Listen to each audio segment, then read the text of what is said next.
Welcome back to the States. Now it's time for America's Talking, with headlines from across the country that you can find in the description below or in your inbox with the Center Square newsletter. Sign up for that at thecentersquare.com. Well, the Wisconsin race for governor, now 3 favorites after a week of upheaval that left State Representative Francesca Hong, former Lieutenant Governor Mandela Barnes, and Governor Tony Evers endorsed Milwaukee County Executive David Crowley as the main candidates. Now, the race also includes State Senator Kelda Royce and Joel Brennan after establishment favorite Lieutenant Governor Sarah Rodriguez dropped out Friday. The week included firing her campaign manager for financial mismanagement, followed by Crowley's reentry to the race and endorsements by Evers, who's in Africa on a trip with the Wisconsin Economic Development Corporation. The Center Square reporter John Stife reports the upheaval of the Democratic side of the race comes as U.S. Representative Tom Tiffany remains the heavy favorite to be the Republican candidate. The changes in the race will lead to interesting results from the Marquette Law School poll scheduled to be released Wednesday. It finished sampling a week before Rodriguez's exit and Crowley's reentry.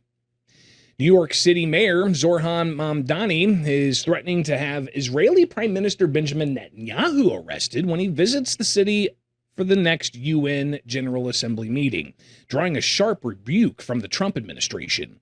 Mamdani, who has been described the Israeli military's actions in Gaza as genocide, he said in a recent interview that his administration is still looking into the legality behind the campaign pledge to arrest the Israeli leader when he visits New York in September for that General Assembly meeting.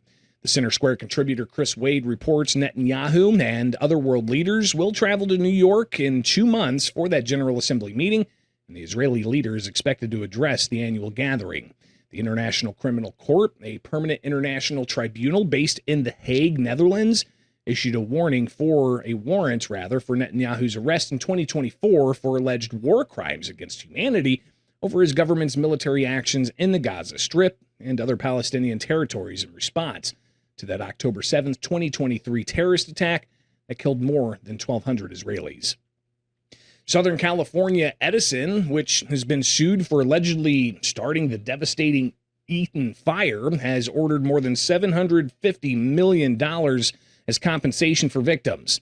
Now, of that total, $314 million has already been paid to the company, the company announcing it's already been paid to those customers. Center Square contributor Chris Woodward reports the Wildfire Recovery Compensation Program. It was created by SCE. Now, the utility has been blamed for starting the fire in the Pasadena area because of faulty equipment. Entities varying from the U.S. Department of Justice and the Pasadena Unified School District and the cities of Pasadena and Sierra Madre, they've sued the company. Now, the Eaton Fire, which started January 7th, 2025, burned more than 14,000 acres and destroyed nearly 10,000 structures and others, according to the California Department of Forestry and Fire Prevention. 17 people died in those blazes.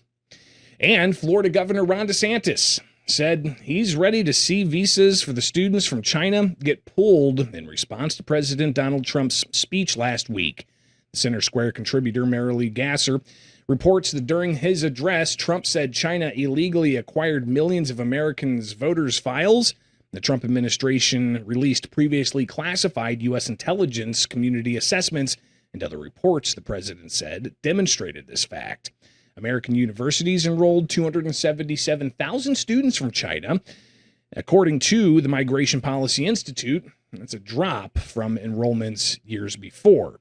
Now, in Florida, there were more than 5,200 Chinese students enrolled across the state in 2022, according to data from the Florida College Access Network. Now, overall, Florida has more than 30,000 international students from over 200 countries enrolled at its campuses. At Florida State University, for example, China is one of the top countries of origin for its approximately 2,500 international students. And that's just some of what America is talking about. You can get these and other headlines at thecentersquare.com. From my studios in Central Illinois, I'm Greg Bishop.